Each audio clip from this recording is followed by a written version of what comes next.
friends, this is Trish, and welcome to Teacher Therapy. Today we have a very special guest named Edwin. He was an algebra and physics teacher at a charter school in Florida, but he actually quit teaching in order to become a poultry farmer. And you can find all of his information at the website at thesymposium.org. So how are you doing this morning, Edwin? I'm doing well. So what surprised you most about actually becoming a teacher and getting in the classroom? I would say just the structure, everything, the bureaucracy. So I went to private schools. I went to Catholic schools pretty much my whole young life. Aside from going to colleges. And with that, with them being private, you just don't have as much bureaucracy. You really don't have any bureaucracy. You just have the people that work at the school are like, that's it. You have the dean, the assistant dean, and the teachers, and it's like that's pretty much it. And the Diocese of St. Petersburg down here, but they don't really, that's a religious organization that's above the school, but they don't really dictate what happens in the classroom and stuff like that.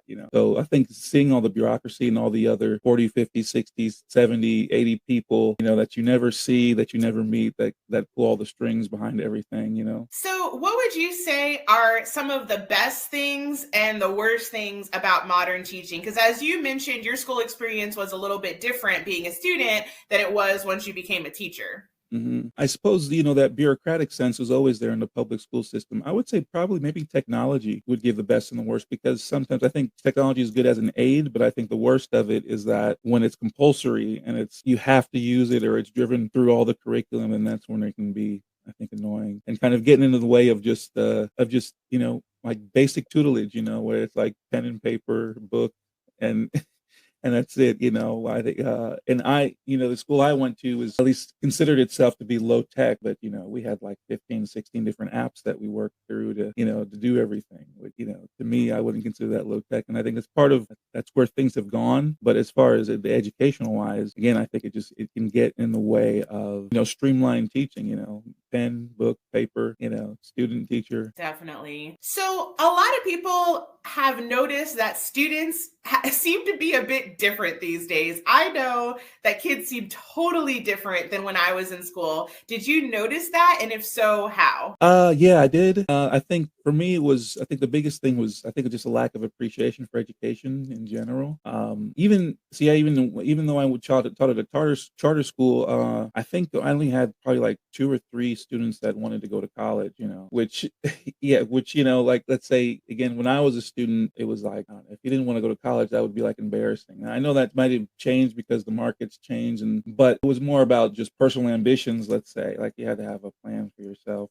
I think the kids were much less into having a plan for themselves or being interested in their future. They were also a little bit like more fatalistic, kind of like nothing matters, whatever. Just a very different dynamic. Definitely. I think I've heard Gen Z nicknamed as doomers in addition to being zoomers. So that's real. Yeah. So how about behavior? Did you witness a lot of out of control behavior or defiance from the students, or were they fairly well behaved at your charter school? No, they were pretty good. There were plenty of students that weren't really, it's a charter school and it was kind of considered a prep school as well. So there were plenty of students that were put there that didn't really fit into that bracket, that were just there maybe because their parents thought, oh, this will straighten them out and we'll send them here, not knowing that's not really the job of the of the charter school. It's kind of like it was just more intense academics. It's not like a boot camp or anything like that. But even then, those kids weren't really that bad or out of control. Well, that is a really good thing to hear, because I think probably maybe they're just the ones that are drawn to my channel, but I feel like a lot of people have had like really terrible experiences. So would you say that the discipline at your charter school was pretty much what helped keep the students in line, or do you feel like it was just a good group of kids? Just as I say, a decent group. It really was. The only ones that were really troubling were like the let's say 16-year-old male students who had probably dropped out or flunked out of another school or failed a couple grades or something like that. Those of which I would have considered at risk kind of like kids. Like those are the ones that were kind of the ones that made the most trouble. But that's a whole personal dynamic that they're going through.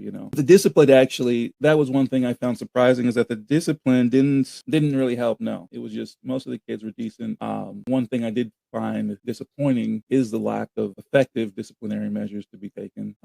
And I think that was part of also of the kids' attitudes, seep into the kids' attitudes, because it's like, yeah, like the school can't really do anything or nothing's really going to happen to me, so I can kind of do whatever. That's fascinating. So the kids were good, even though the discipline sounds like it was maybe kind of lacking or weak. That is really interesting. Yeah.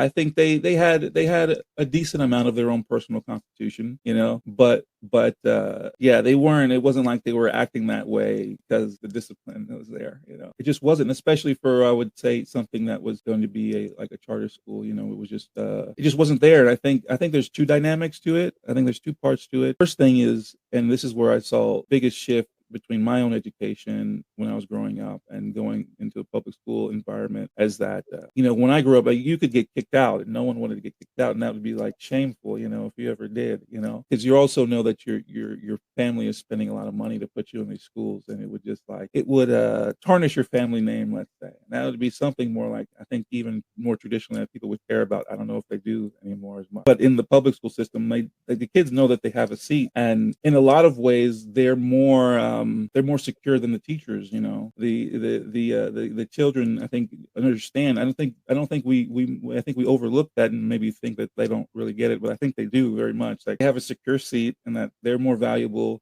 to the school system than even the teachers, and they can basically do whatever they want because they need the bodies in the seats to get the funding and whatever. So it doesn't really matter that much about. There's not a lot of consequences for me. So I think that's a lot of their attitude. Wow. So it's really interesting to me, this whole topic. Do you feel like the parents and the families of the students that went to the charter school kind of helped keep the kids in line and were involved and hands-on? And that kind of played into why they behaved pretty well? Like, I'm just so fascinated by a school full of well-behaved charter school children. Not really. No. I think a lot of parents are just busy with, having to do what they have to do to survive, right, and support their families. My experience with the parents was generally very positive, but follow up with no. I mean, I remember some of my troubled students having to talk to their parents, and it's just like, yeah, we'll do this and that, and they come back and they're kind of like the same way. Find something as well, as I don't think that parents have the same kind of influence that they used to on their children. Interesting, very interesting. So what was your administration like? Did you have instructional coaches? Did you feel like they controlled what happened in the classroom, or was it kind of hands off and they let you do your thing? Like, how was that at your school? We did have an instructional coach. We had a fairly good amount of independence in the classroom. One of the biggest stressors was like curriculum development and having to, which I think is always the case, someone micromanaging what you're going to do, not throughout the year necessarily, but week by week. And come to find out, I guess they have to report that to the board and everything, like what they're doing every week. So that was a continual stressor. Many of the teachers didn't do it. I would sometimes, if I didn't get to it, I might have felt bad or something. I talked to some senior teachers that were there for 3 or 4 years, and they're like, I never did. Which I found surprising, which is, to me, is, again, I don't know, that it's like, what's real and what's not. And that's what I kind of got into, is like, what's real and what's not. Is this really important? They're like, then if it's really important, then who's doing it? And how come if you're getting on me about doing this, or if you're stressing it to me that it's really important, how come this guy's been here for 5 years and never does it, and he's been here for 5 years, and and is considered like he's considered like he's the head of his department, in linguistics or whatever it is. That is so true. I can really relate to that a lot, because I'm kind of a big picture person. And if I think a detail is stupid, it's very likely I'm just not going to do it. So I would kind of watch certain teachers like trying to check all of these boxes of like the hundreds of things admin would ask them to do. And I would just kind of think, I think I'm going to ask forgiveness rather than permission. I'm just not going to do it. And I would find more often than not, like literally nothing happened. And I'm even thinking of simple things like they would tell you, you have to have this certain format for your board, and you have to have, like students will be able to do in the objective, and you need to have your I can statements. And sometimes I would just leave the same ones up for like 2 months and nobody ever noticed or said anything. And I'm like, yes, that's 20 minutes back to my morning that I don't have to worry about. So I think education is so laden down with all of these so-called best practices, and bless new teachers' hearts. Normally they jump in and they do them all, but I think a lot of times veteran teachers just quietly kind of do their own thing. And if they finally get asked about it, they're just like, oops, oh, I forgot. I'm so sorry. Yeah, and I would say now that we mentioned that's probably it's probably one of the biggest driving forces that led to me leaving is that kind of incoherence when it came to certain duties, that you couldn't really tell like what is actually necessary. It's kind of like everyone wants you to, in administration, everyone wants you to do all these things that you find out don't really matter, aren't really that important, don't really have to do with education. No one really follows up with it. You know what I mean? It's just like all these kind of things that it's like a circus, it's like they want you to put on this facade or something, and then it's like, but then why do you call it a facade? I'm not saying because it's not serious, but because when it doesn't happen, no one really cares about it that much. It's like, so what do you really want me to do this for? Just to do it so it looks like we're doing things in a certain way, like you said, best practices or whatever. And I think that's kind of where the education system has got saturated. I can't remember her name right now. Mariana something or other. Her last name I can't remember, but she's a political writer. She wrote a book called, I think, the Entrepreneur State, where she tries to challenge what she calls the entrepreneurial myth that entrepreneurs are the only people that innovate, and saying that the government also helps in a lot of innovation. She talks about internet and all that kind of stuff. She has another book that she wrote recently that just got released on consultant and the consulting industry, and how that's having such a huge impact on different industries, and that goes into education as well, and like you're saying, and best practices. At a time I felt like, oh, maybe I'll get not into consulting, but into education on that side, but then realize how saturated and unuseful a lot of that stuff is, because again, it goes back to the principle of what is education. Well, it's a student, it's a teacher, it's a book, pen and paper, and you just learn your material. Like, education really isn't that complicated, but we've gotten to the point where we made it so complicated, and we've tried to introduce so many other people and so many techniques and consulting and all this stuff, that then the education becomes about facilitating all that other stuff rather than actual learning. Oh, I totally agree. Totally agree. So speaking of like new so-called best practices in education, there's been a lot of pushes for, things like standards-based grading, where you don't have a traditional A through F system, where everybody just passes no matter what, where there's like rolling deadlines and people can infinitely take, tests and turn in paperwork. Did you have that kind of system, or did you have more of a traditional grading system? And could students actually fail? Oh, well, no, we had a traditional system. Could they actually fail? I don't know. That's up in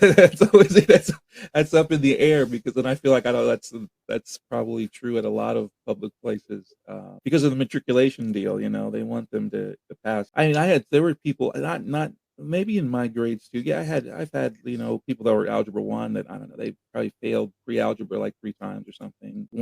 One of the math teachers, or the like elementary math teachers, 7th grade math teachers, he had a student, like, I don't know, couldn't pass like for 4th grade math, and he's there trying to do like pre-algebra or something, and it doesn't work. He's really far behind. So people get really far behind, I guess, when that happens. And that also goes and plays into the fatalistic thing, where it's like they just feel like they're so far behind. It's like, why try, or what am I going to do? But yeah, I don't know that anybody actually fails, because it's just they try to push them on so strongly. Yeah. So what was it like, teaching math and science? Because I was kind of always more on the English social studies side of things, with the exception of when I taught 4th grade and we had to do all subjects. But did students pay attention? Did they grasp the material? Did they work hard and get their stuff turned in? Or did you feel like it was a constant uphill battle trying to get kids to actually do their work and pay attention? Well, I think 2 things. When it came to math, let's say, the kids that were more mature tend to do the better. The kids that were more mature care about their education a little more, so they actually did their work. The kids that didn't, it typically were the kids that were failing for a couple years. They just didn't see a point, or just felt like they had Another thing I noticed by the kids is that they had a stronger sense of like self-identity, I think, at an earlier age than we would have when we were in school. As when we were in school, I think we'd still look at ourselves, 13, 14, 15, 16 as developing beings, developing humans. They kind of, this is me, Jessica. This is how I am. I had students really tell me like, they worked at McDonald's. I'm just going to work at McDonald's for the rest of my life. I get paid good, and like they're very settled into who they are at a very young age. So those were the ones that I think that did the worst. As far as science was concerned, same kind of deal. The kids that cared, they did better. I taught physics, which is challenging, but it can be interesting. So I think there was some interest there. Again, for the kids that also didn't feel like they needed that kind of education, I think what's really funny actually is I think some of the people that were most dejected with doing something like physics was a lot of the girls, which is contrary to what might be believed or what we want to believe about STEM education, especially today when we're saying that, oh, we need more women in this and we need more women in that. It's like, fine, but do the women really want to be in it? I mean, I've had students, female students who said that, like, I'm a girl, I don't need to know math and science. That's so funny. It's like, hey, what do you do? What do you? It's like, well, you force them. I don't know. It's like, fine, okay, that's your attitude. I think it's ridiculous, especially like I said in this climate. And those will be the same girls probably, trying to rally for rights or whatever, justice or something, and they'll say something like that. And that's the attitude with some people. I don't know. For me, we always, I'm first generation Haitian American, so we always just appreciated the opportunity to get educated. That's part of why our family came here. A large reason why. So it was like, I mean, whatever class you're going to take, you're going to take it, fairly serious, and you're going to at least appreciate the opportunity to be educated, no matter what it's if it's your favorite class or not.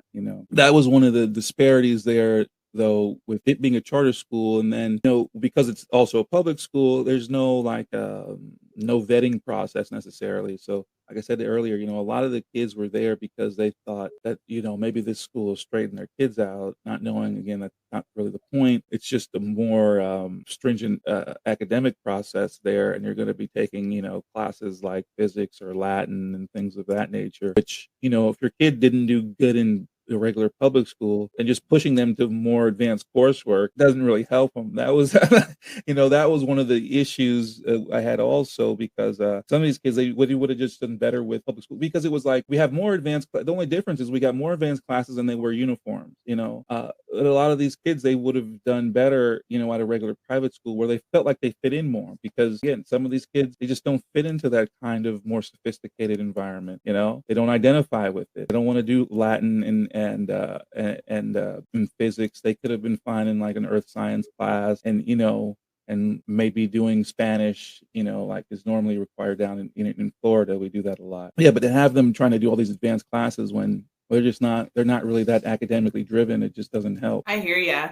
So that's interesting. What would you say was the population of the students? Was it wealthy? Was it low income? What was the racial makeup like? I would say it was mostly middle class white. Had probably a handful of black students, a handful of Spanish students. Interesting. Mhm. So did you feel like you had a lot of meetings and paperwork and data and documentation requirements, or did they kind of leave you alone with that stuff? No, no, no. Yeah, we had some good meetings, did good data collection. I think we meet every week. One of the tipping points for me was when we'd meet every week for like some curriculum thing, which I kind of described earlier, kind of essential, non-essential kind of deal. What actually helped, which was really funny, before I left, so they used to use, I don't know, not planning center, or some kind of name for it. It was an app to do your curriculum online. They adopted this system because they thought it was going to be, make it easier and all that. Find out people aren't doing it. Eventually, they said, okay, here's a piece of paper with like a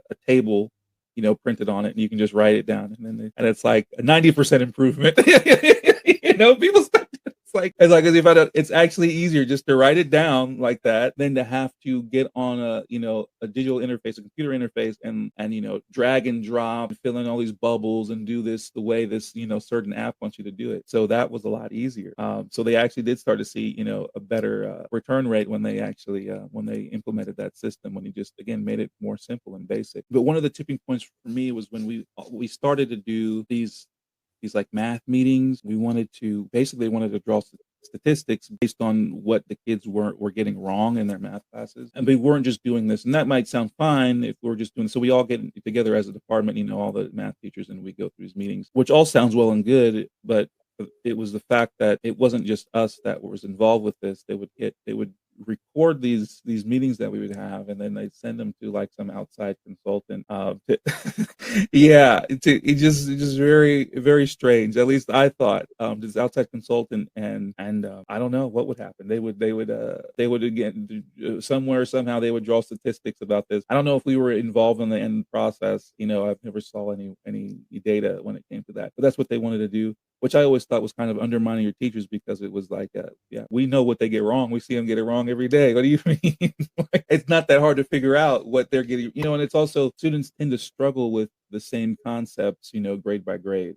It's not really that much of an anomaly. Like when you're doing algebra, let's say, for instance, or pre-algebra, they're going to struggle with adding and subtracting negative numbers. That's just usually one of the pitfalls, right? That's just where they struggle. You can anticipate those kind of things, and we could say, yeah, let's focus on that and prepare for that. But to have these meetings and then to record them and then send them out of house for some reason, again, it goes back to that consulting agency, right? It's not the incumbent administrators that wanted to do that. It was someone on the board or something like. I would tell you a story where I think it got so ridiculous. One day I was like on my free period, of whatever they call it, free period, and we were supposed to have a meeting with myself and the dean and the curriculum manager, and the I think the math consultant was going to be. I've never saw him, partially because of this reason. The math consultant was supposed to be there. Then the dean comes in and says, well, our meeting is going to happen in a little bit, maybe 10, 15 minutes.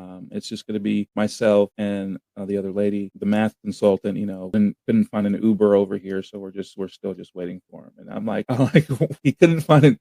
Like, where's this guy coming from? Like, is he getting flown in the airport, and then he has to go get an Uber to get to the school? Like, what's going on here? And then we're delaying our meeting, and I'm just sitting here waiting for you guys for this. I'm like, who asked for this, and why is it so important? One day, so this same person went into the other math teacher's class, the algebra 2 teacher, and completely botched the lesson. He comes in there as a student is asking the teacher about a foreshadowing question having to do with material later in the semester that they're not covering at the moment. He comes in there, he thinks that that's what they're talking about, and he says, well, how come you guys don't know this? You guys don't know this? Well, you're not doing your job. This is how you're supposed to do it.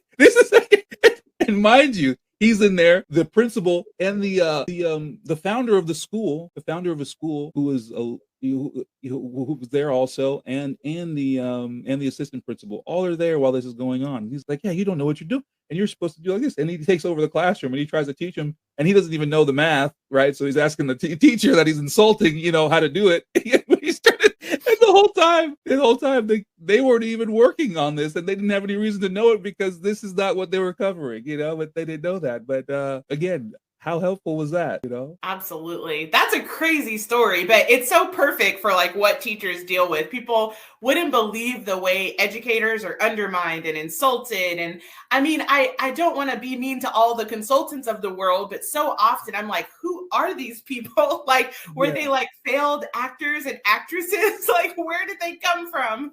Right. And that's an important question, because, and I think that's where a lot of the criticism lies with that kind of stuff, is because it's like they're typically not any more credentialed than anybody. They're kind of like almost like business entrepreneurial types or something. They're not like teachers or PhDs that want to no, they're just like random entrepreneurial business people or something that come in and want to do something like that. It's like they don't really have any expertise, Absolutely. There was a few times where I was like wanting to leave teaching. I'm like, you know what? The consultants are living the good life. They're literally making up stuff and making double my salary. My morals wouldn't let me. I'm like, no, I have too much integrity to stand up in front of teachers and just spout nonsense. So yeah. Speaking of switching careers, I'm curious, like, what is it that finally led you to say, you know what, I think I'm done with teaching? It was really just a change in my circumstance, being that, all while I was teaching, I was also making the move to a different property. So I moved basically from,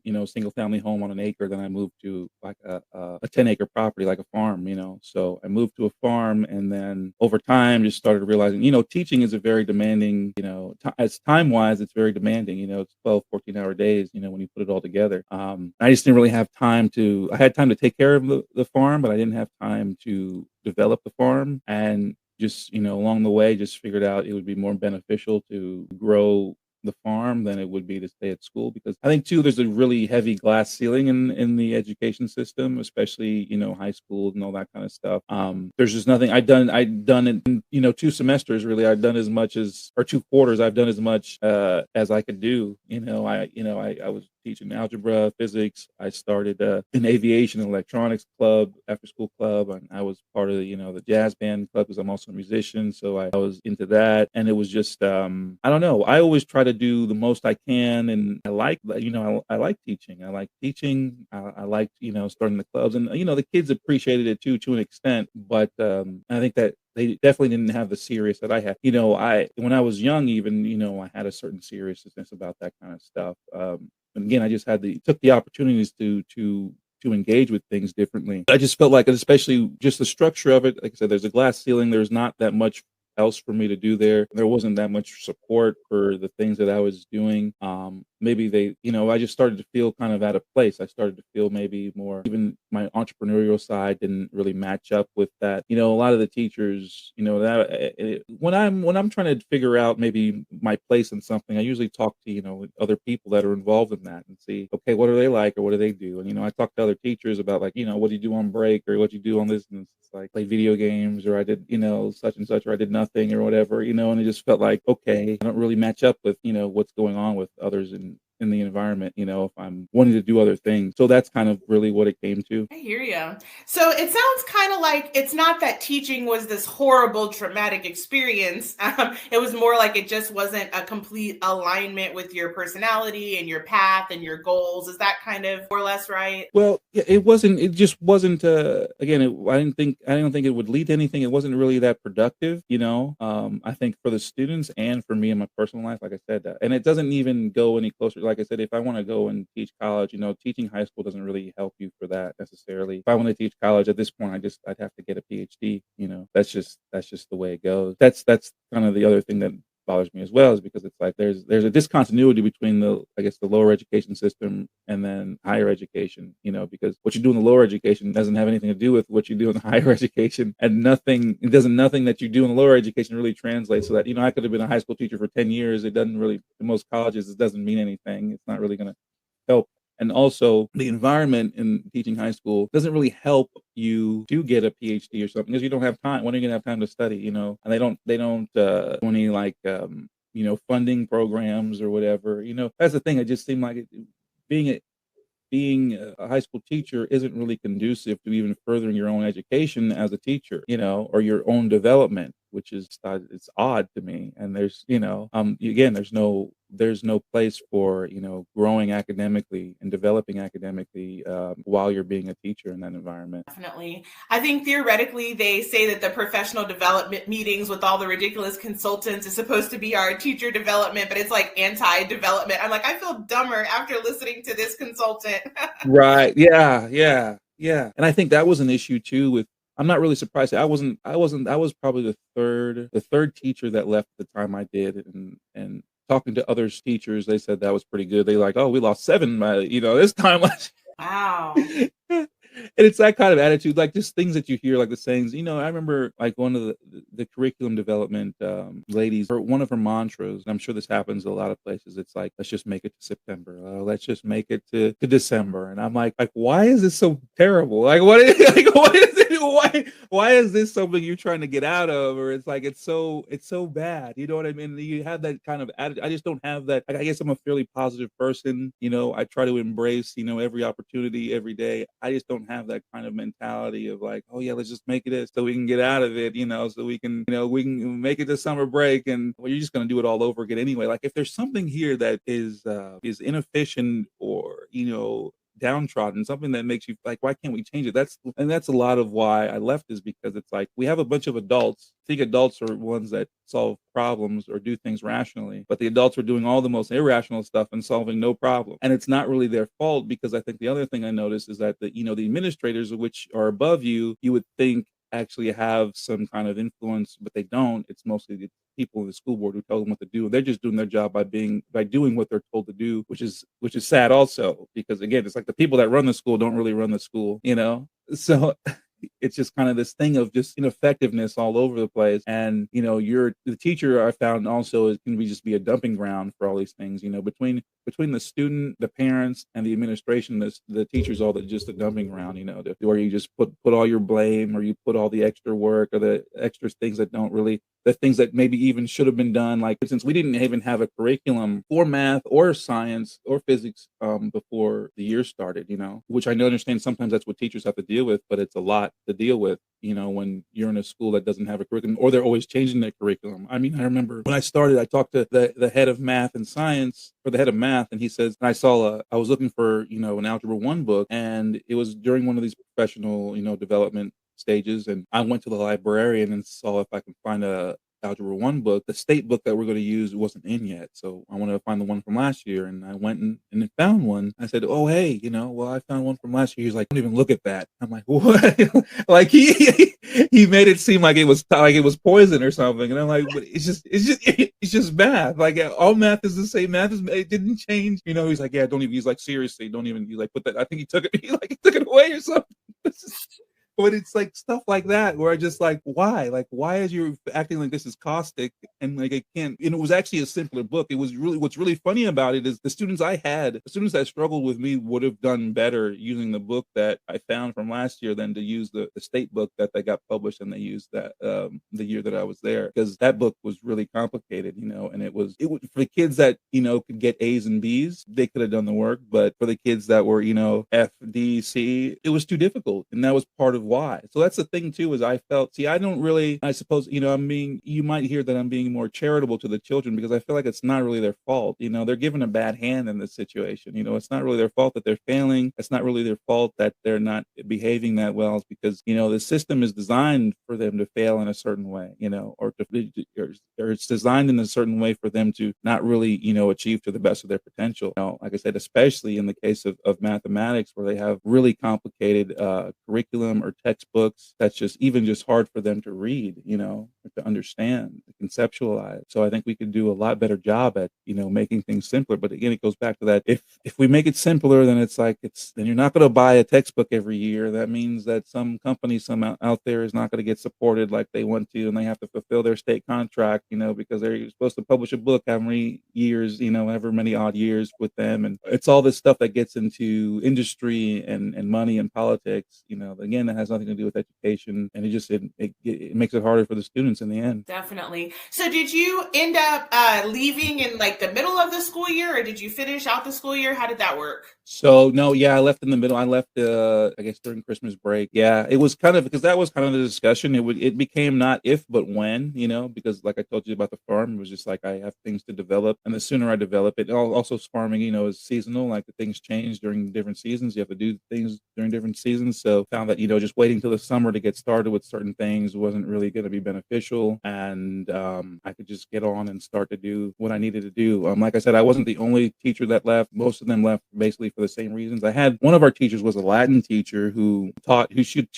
she was from Turkey, and she taught college, so she was very collegiate, she had a PhD and all this stuff. She was and the kids ran her out of there. The kids, for whatever reason, didn't like her, and which I don't even understand how that happens. I don't understand not only how that happens, but then how the administration allows it. And then other parents said the same thing. It's like, oh, they let her go. It's like, again, it goes back to the thing that I was talking about, where it's like you have kids there that wouldn't appreciate someone at that level, but I would suppose that your job as a professional institution, as a charter school, would be to get them to start to appeal to that, not to take down your standard, so as to then find something that appeals more to the children, and that's ultimately what happened. They found a high level. That's what happened in a lot of situations where they would find a lot of high level academic people. One of the things I did enjoy about teaching was that I was around a lot of high academic people. The other physics teachers studied astrophysics at Embry Riddle, things like that. They were really pretty accomplished academic that I was around, but a lot of them didn't stay. And for that reason, it was kind of like there were people that were overqualified for the situation because one, like I said earlier, the environment didn't give them anything to develop off of or express, their academic prowess. When you have someone like her, for instance, that was a PhD, he needs to do more than just teach these kids, 3 times a day or whatever it is. He needs to make a bigger contribution, whether that's like writing articles or essays or doing some kind of research for the school or something. Even if it's not there, you should let her develop something like that, right? Those kind of people, that's what they need to do, something like that. But instead, they get run out of the school by kids that don't appreciate them, and the administration just throws their hands up. You described that really well. And I think that kind of encapsulates a lot of my frustrations too, but I don't think I really put the pieces together that way. And not putting myself on par with the PhDs, but I feel like I loved literature and I loved critical thinking. And I just absolutely adored the deeper aspects of English. And I really wanted to go there with my students, and I could see them enjoying what I was doing. But then I'd have some administrator or some coach come in and say, no, you need to scrap all your novels. You need to scrap your Socratic seminars. I want you doing this super dumbed down baby curriculum, and I want you following this script. And so it kind of makes sense what you're saying. I think the more academic somebody is, and the more they truly love their subject and are invigorated by creating things, the harder it's going to be to feel so boxed in, to feel so underappreciated, to feel kind of just like a drone, in a system. So that really makes sense how you described that, for sure. Yeah, I mean, like for all the reasons that they hired me were all the reasons why I couldn't stay there, and it's just like it just this is what it is, because it's like, oh yeah, this is really impressive. Oh yeah, you do this and you do that, you do that. Well, that's really cool. But then they put you in an environment where you can't really express any of that, or if you try to, now it's like when you're in the game, it's different when you're in the game. It's one thing to look at someone outside of the venue. When you get into the venue and then you deal with all the politics, or you deal with, what's normal. Like I said about even how teachers spend their off time, you just start to find that it's like, okay, I just stick out like a sore thumb here. I'm trying to do all this and that. And these people, like, they're not functioning that way. No one's trying to really develop or contribute, in that length. So over time, when I would just come up with all these different ideas, like it started looking at me like I have 3 heads, eventually. And I'm just like, all right, well, I get I get the message. I'm just going to have to keep doing. But because part of why I just wanted to start teaching was to not do everything on my own like I had been doing for such a long time, which I'm still doing now, but you just find yourself in those kind of circumstances, and that's what was nice, to be around people that were like-minded. But the problem is we couldn't be like-minded and also proliferate in that kind of environment, unfortunately. So that's why me and a lot of other teachers left. Because when I was in undergrad, you talked about at the symposium, in undergrad, I started developing that. Because I wanted a way to connect with people about academia and the culture of academia, and like what do academics talk about? When I say academics, usually in the humanities, because most of my degrees are in the humanities. So what's the discourse in philosophy? What's the discourse in the philosophy of science? What's the discourse in theology and that? And also wanting to develop a STEM part of that, where it's having to do with math and science education. But I started doing that when I was in grad school, for the reason of trying to communicate with more of just the general public or average person. Because what I found is deeper and deeper you go into into your education, if you're going to grad school or PhD level, especially in something that's like really specialized, and the pool of people of which you can talk to about that certain subject, it's smaller and smaller and smaller, to where you can really only talk to like the other 3 people that might know what you're talking about in that field, that might live especially in my case, they live in a different country, so it's like, for my own sanity, I have to find some way to communicate with people about these things that I care about, but just in a more amiable way that's not as academically driven. So that's been part of my mission, still is. I'm still working on it. And that's actually part of what I'm trying to make the farm. The farm, as an operation, is getting pretty well settled with the poultry operation, but I actually just started promoting math and science tutoring here. I'm in the process of building a classroom in my shop. I'm to do agricultural seminars and math and aviation tutoring and stuff like that. So the more I can do in that vein, the better. But yeah, I want to trying to make these things more mainstream, in a sense. Like, you just don't have to. The only time you get educated shouldn't just be, when you're forced to be in a college classroom or a high school classroom or whatever it is. Definitely. So, did you already have an idea before you started teaching that you wanted to go the farm direction, or is that something that kind of developed over the course of your time when you were teaching? Yeah, it developed over the course of time. First, I never thought I'd move to a farm necessarily. I didn't know how. Not because I wouldn't, just because I just didn't want to live in Florida. It's not the most spacious place, and it's being developed so much, and it's definitely not known necessarily for its agriculture, let's say. So I didn't know how many farms would be around.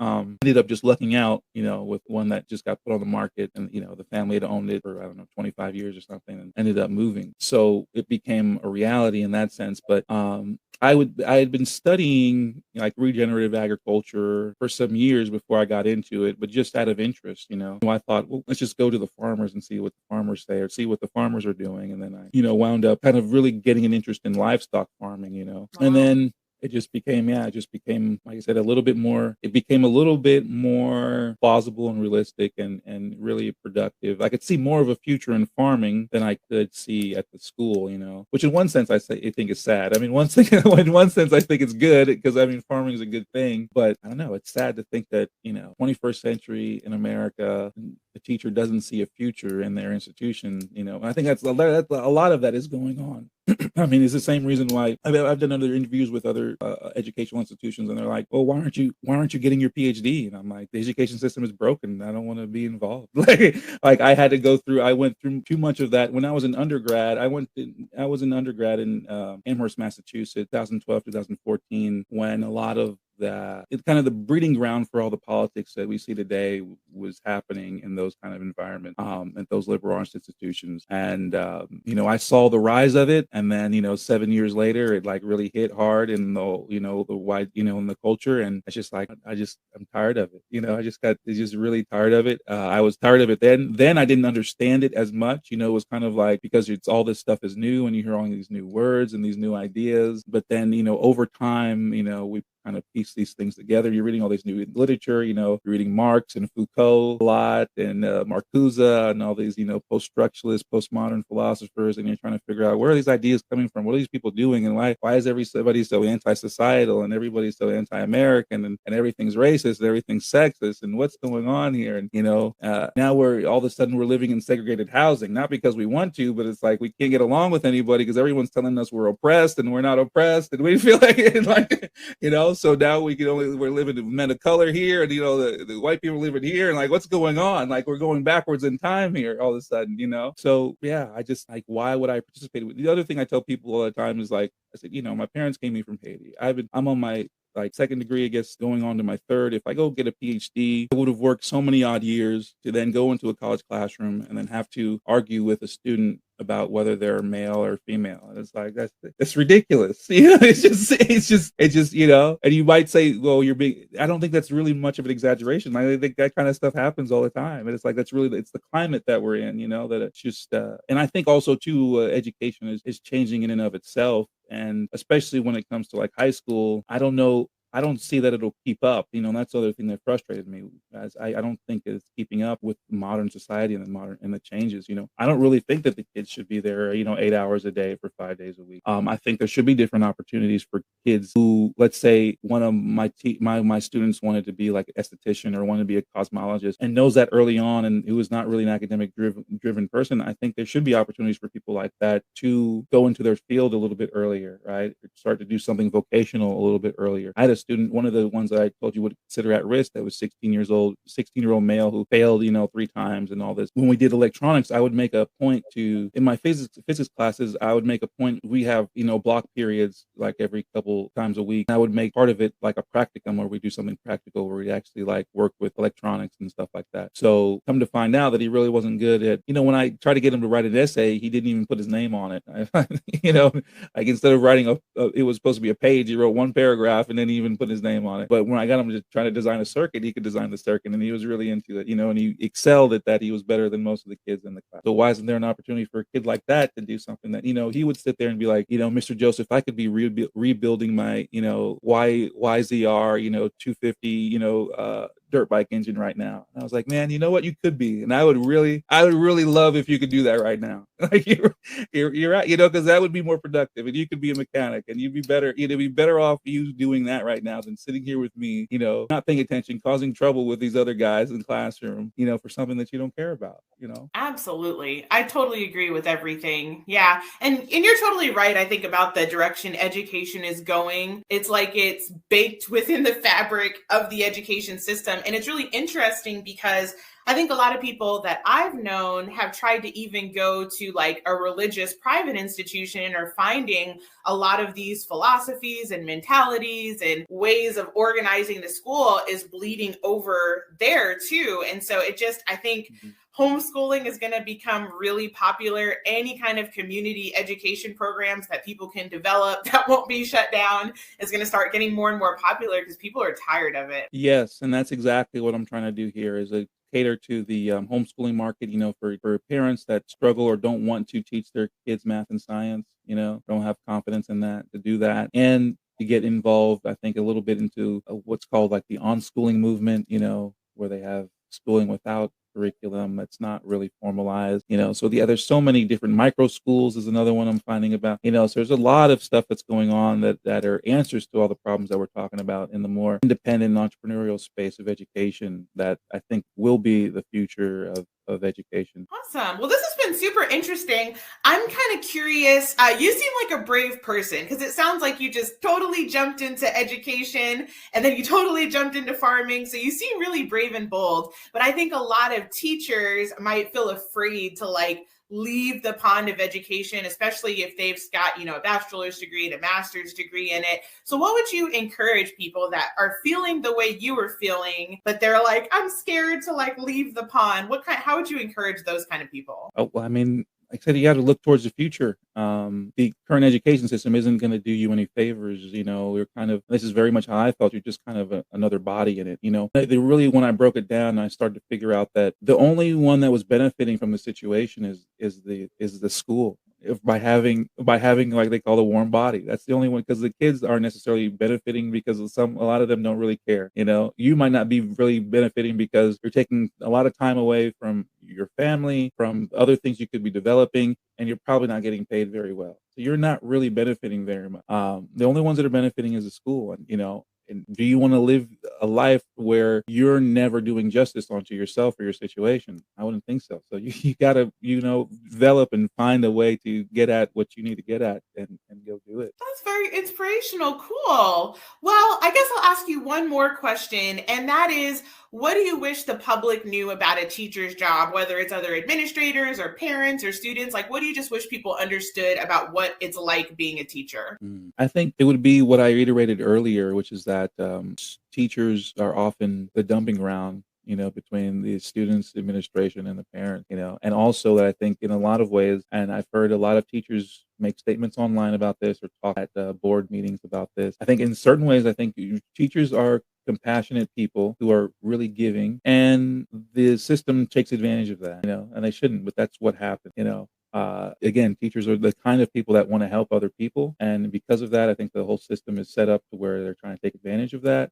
So I think people should understand that about teachers. They should appreciate that about teachers, but they also should stand against knowing that that's how their institutions operate, and not have an institution that operates in such an exploitive manner when it comes to the people that are trying to educate their children. I said we only have so many odd pillars in society, and as we've seen in the last couple of years, a lot of them are going down or are very corrupted. So it's like we can't, if it's the politics, we can't have the politics the church, the police, and the teachers, and the institution. You know what I mean? Every single pillar of society to go down. You know, we have to have a healthy systems and a healthy education system in some form or fashion. We can't just let all our teachers get exploited, because again, I've seen it all too often, especially with people that have taught much longer than I have, decades longer, you know, and they say the kind of the same thing. I even had a customer came here the other day who said, you know, like, teaching should be one of the best paying professions. And I was like, oh, well, you're probably right, you know, and that's an imbalance here too, is where you have these people with, you know, all these high degrees, but they don't even get paid what their degree is worth. They might not even get paid to pay back some of the loans they took to getting their education, you know. And then it also makes the higher education look bad, you know. I guess I alluded to this earlier about students being able to go into vocational fields. The education field is saturated with students, especially, you know, people being pushed to go to college. What that does is it diminishes the value for people that actually belong there or want to be in there. You know, I think even that consulting industry, or even the things that, you know, the whole joke that goes around about, you know, people studying basket weaving in college and all that stuff. You know, it's an idea that comes from, well, institutions need more degree programs, and they need more degree programs for people that aren't really that academically diverse, or they make something up that's not really that rigorous or doesn't really have that much educational value. And then the tuitions go up, so you just have a situation where, you know, people that shouldn't be there just shouldn't be there, and it makes it harder for people that actually want to be there and do it seriously. You know, I think if there's anything that anybody noticed about me while I was teaching, both the faculty and the students, that was like, I really loved it, I really cared about it, and I was really into it. So much so that sometimes I had to hide the fact that I was into it, because I didn't want to seem like I was having more fun than the students. You know, because you start having fun. You know, because some days, I'm sure you know this, sometimes you're teaching to yourself, you know, because the kids just aren't engaged, and you're just up there on the board, you know, I'm doing equations, and I'm like, oh yeah, that's, you know, entertaining myself up there. So yeah, but going back to my point, it's just you know, teachers are kind and caring people, and we shouldn't let them be taken advantage of. Awesome. Well, thank you so much. And tell us again, where can we find you? So for educational materials, you can find me at thesymposium.org. If you're interested in looking at the farm, you can find me at lecantopoultry.com. And if you're interested in music somehow, you can look me up at kellyrosemusic.com. Awesome. Well, thank you so much for coming on. And audience, if you have any questions for Edwin, I bet you he'd answer them in the comment section. If anybody wants to interview with me, you can just find my email in the description and let me know. We'll talk to you guys next time. Bye for now.